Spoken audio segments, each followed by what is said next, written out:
I'm very excited to show you a design, my favorite design of Walter Floriani's. It's called the Jumping Tiger, and this design is included on your resource disc, and I wanted to take a moment and show you the pathing of a master. And this design really stands out to me as one of the best designs that I've ever seen sew out on a machine. And it not only impressed me, it's impressed a bunch of digitizers and embroiderers alike. And so I'm very excited that Walter gave me the permission to be able to share this design with you. And I wanted to go ahead and do a little slow redraw of the design so that you could watch just how amazing this design is. One of the things with optimizing your designs is you want to make sure that you eliminate as many trims as possible and as many color changes as possible in your design. And that's what really sets apart a digitizer from a master digitizer, is the efficiency in which the design runs out. Now, the thing that you will see in this design that really makes it incredibly special is you will notice that there are only 4 colors used in the design. You have a white, a yellow, an orange, and a black. And then when you go over and you look in your sequence view, you'll notice that you have a white, yellow, orange, and black. It doesn't go do part of the yellow and then come back and do part of the orange and then come back and do some more yellow. So it's really efficient that it does one color all the way through. But the other amazing thing is that there's absolutely no trims in this design. So these yellow pieces right here, there's no trims in between these different stitch points or these different parts of this object or this design. And so what he was able to do was able to hide stitches underneath following stitches. So when he did the yellow, he was able to hide those yellow stitches under maybe where the orange went by, or especially this black trim. And so not only did he hide the stitches, but it's the way in which he hid the stitches.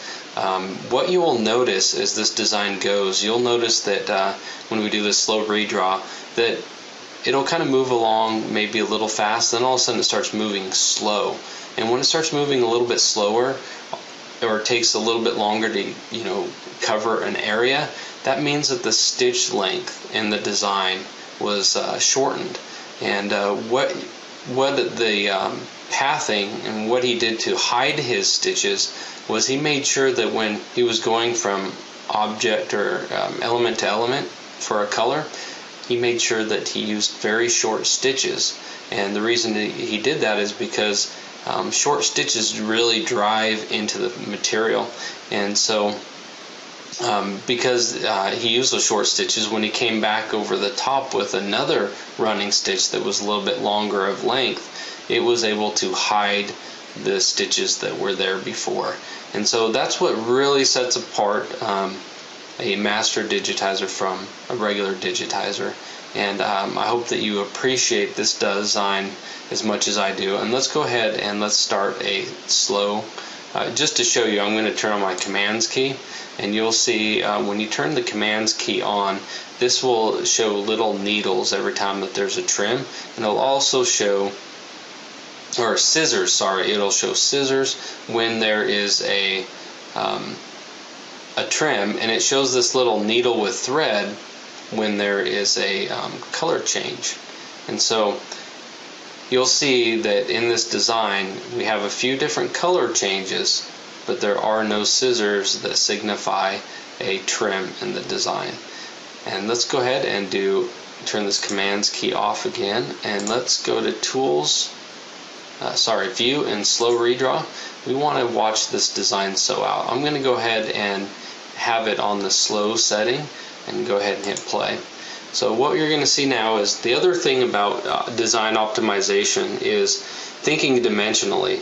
So you want to always think dimensionally. You want to see what images appear furthest away and closest, and you'll watch how he utilizes stitch direction to create more of a 3D or realistic look in the design. And so you want to make sure you watch this thing slow out a few times and pay attention to stitch lengths. You'll notice that right now when it's going from object to object, like right here, it's using a fairly decent length of a run stitch or a pathing stitch to go to the other object. So the reason that it's a little bit longer is because those stitches are going to be hidden underneath the top stitches, like right there. A little bit longer of a run stitch. You'll see pretty soon what happens when he's wanting to hide those little pathing stitches. And again, pathing stitches are stitches like this right here that lead into another section. What you'll find a lot of beginning digitizers do is they'll just trim right here and then let the machine trim and then go over here and start this. And you don't want to do that. Anytime you can minimize the thread trims, you want to do that, because you can run into all sorts of problems on your machine when the trim takes place. I like to call a false thread break is something that you get a lot, and the reason it's called that is because your machine stops thinking that there is a thread break, when in actuality this false thread break happens after a trim takes place and it starts up again. It doesn't catch with the bobbin and then just stops your machine. Anytime you do a trim, you run the risk of that, and everybody who's done embroidery has probably experienced that numerous times, and it can be very frustrating and it can waste a lot of time. So any chance you get to eliminate trims, you benefit. And you'll notice that as this design was going, you had a lot of this feathering effect and giving it the look of kind of fur, and you'll see also all this dimension going around. This really will stand out when you're sewing it out. And you'll notice how he came up, did the hands, and he came back down and did the feet, because the feet appear on top of the body. So he didn't do the feet until after he had done the inside, creating that dimension, doing what appears in the back first. You'll notice that as he's doing these satin stitches, he's jumping over into the other one. See, these stitches are going to be hidden. You'll notice that he did a little really short stitches right here, and then he came up over to here and he's doing this yellow. And you'll watch it again as it comes around this corner, how short these stitch lengths become. So watch this right here. Look how short that is. How it took a little bit of time to get through there. It's because he's wanting to hide these. He's wanting to drive those down into the material so that when the other running stitch comes over the top of it, it'll go right over the top of the yellow and in fact hiding the yellow stitch or covering it up. And that's all utilized by really short stitches. Okay, so you can see he's coming around here. It's just amazing how the design, he never does a trim in the design, he never changes colors. You see those little short stitches right there. He's wanting to hide those stitches, and that's utilized by really a manual stitch, using like your manual stitch tool, because everywhere you click is where a needle penetration takes place, and that's how you can really control the short stitches and control your length. See how short those were, and then it gets longer, so it goes faster. And just wanting to hide these stitches because he's going to come back over the top of these. So it's a really neat design to watch run out, and especially when we get to the black running stitch and for the detail work, and I'll explain how that works when we get to that point. But it's just amazing to watch this thing sew out and have no color, no thread, no trims, and he doesn't go from orange to yellow back to orange, just does it one time. See how short those stitches are, and coming back in, and watch what he'll do here. He'll run it along the bottom in a short stitch, run it along the bottom in a short stitch, and it's just amazing. I love this design. A lot of people have really studied this design, a lot of digitizers, especially I know of quite a few that digitizing companies overseas. Know of one company in particular that uses this design to train their digitizers, just showing them how to path their stitches and how to minimize trims and color changes. So look how he'll go in here and he'll go those little short stitches again right there.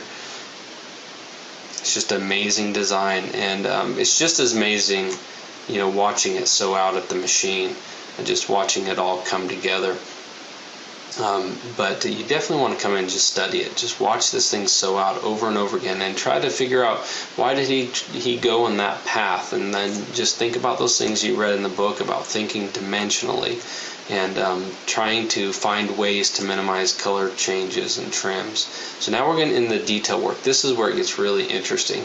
The trick with running stitches, if you're using them as outline, is that you have to go over each area twice and only twice. So you have to figure out a way to go over each section 2 times and only 2 times. And so you'll watch in this design the way in which it goes about going through it twice and only twice. Let's see if I can point it out right here. You'll see this is going through the second time. So he's coming in here. This is all the first time. Then this is second time. This is the first time. So that means he's got to come back in over here. And watch how he does this detail work. It's twice inside of the detail, but only once around the outside. And so that means he's got to come back.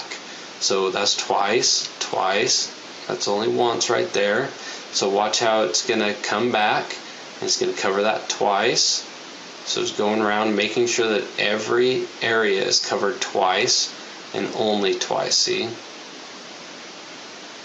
And so that means he's got to come back here because this is only a single run, right? So you know that he's going to have to come back over here, and just watch how it goes through this design and how it finishes up the inside of that ear but not the outside.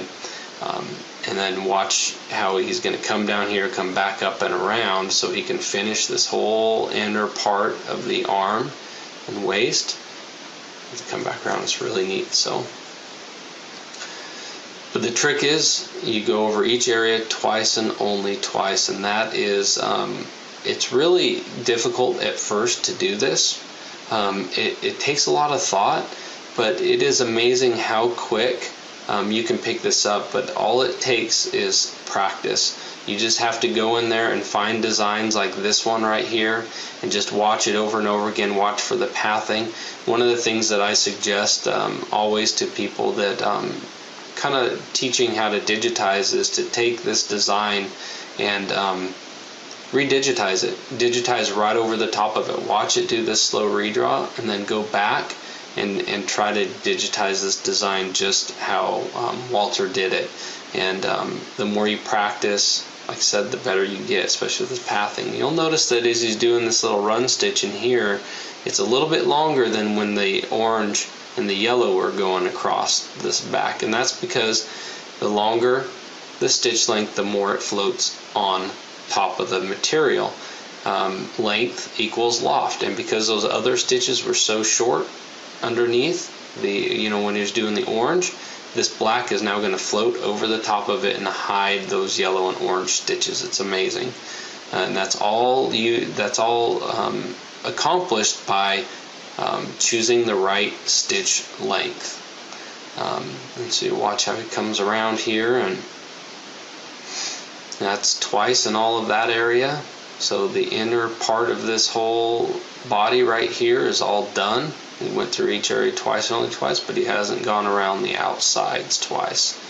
And so he's just leading himself around the design, closing in all the inner parts, leaving only going once on the outer part, and because he knows that he needs to come back in the design to finish it off. So you really have to work your way through a design and back. There's no other really way to have the ability to go over one area twice and only twice. So you really have to kind of lead yourself through the design and back, filling in the inner parts, leaving the outer edge, so that when you come back at the end, it closes everything off. So now you can see he's coming around the edge, closing all of this area off. The only part that he hasn't gotten back to is up here in this little area right there. So you'll see as he comes back around, he's finishing it off twice and only twice. This is just an amazing design. I know a technician that actually I shared the experience in the book where he worked on my machine, and he was a big fan of Walter Floriani's. That's a name that he always heard the last 30 years in the embroidery industry, and he was shocked when I told him that Walter lived in Knoxville, Tennessee, being from Knoxville and living in Knoxville, and he now utilizes this design when he goes and works on machines after he gets them all up and running. He uses this design to sew out to kind of test his work. So it's really amazing. I highly recommend going over this design over and over and really analyzing it. Watch it sew. Watch for those little slow areas and seeing where he actually utilized a short running stitch. Just it's amazing design. I hope that you learn as much from this design as I have.